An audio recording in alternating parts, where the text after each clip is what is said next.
There is no death in the universe. There is only endless movement into and out of material form.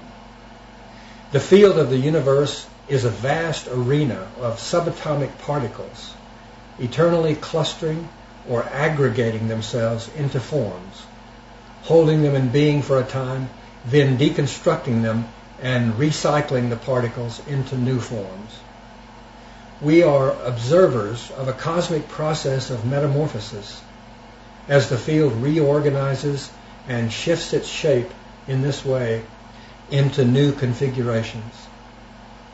The field itself is pure livingness. It spins off the material realm as a byproduct of its restless nature. The field, that is, the cosmos, is totally, completely, and everywhere alive. It is the very principle of livingness.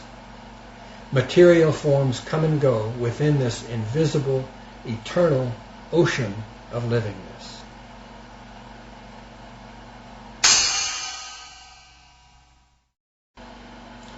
When organic forms cease to function and their particles are deconstructed, we call that death. The flow of being has ceased to animate that particular form. The event is laced with fear and foreboding for humans because they are identified with the material body. They believe that when the material body goes, everything goes. So death becomes a great bottomless abyss, a chasm of emptiness into which we could fall forever. But the universe is not empty. It is full. It is a plenum. We know now that space itself, the essence of emptiness, is actually jammed full of subatomic particles blinking in and out of existence. Space is full of life. Quantum physics has concluded that the universe is a singularity, a unified field. If the universe is only one thing, then there is no room for the two categories of the living and the lifeless. There is only the single category of the life of the unified field. If there are living beings in the field, then the field itself must be alive, because there are no separate or localized parts. There are no boundaries. The field and everything in it are full of livingness.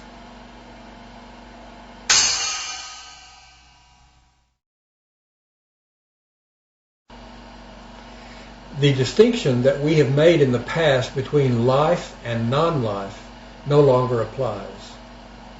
Everything in the material world and in the universe has life and being at its core.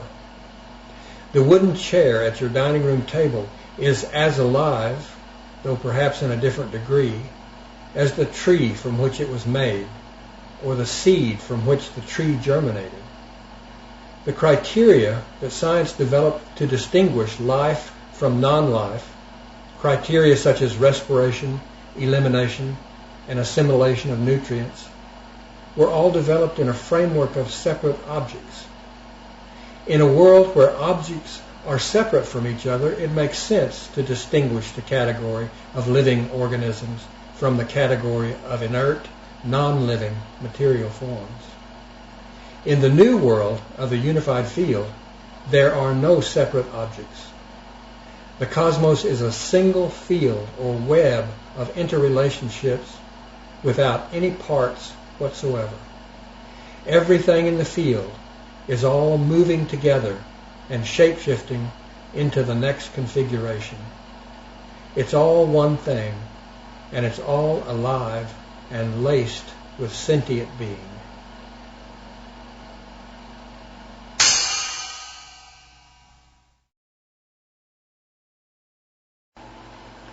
Traditional science is having a little trouble catching up with its own new knowledge in quantum physics. We are witnessing radical and primordial shifts in understanding reality as a result of the new discoveries. For the most part, the traditional scientists are still thinking in terms of the separateness of the old, eroding worldview. It may take some time for the tradition-bound coterie, which looks backward and has career interests bound up in the old framework, to adjust to the shimmering new universe that is opening before us.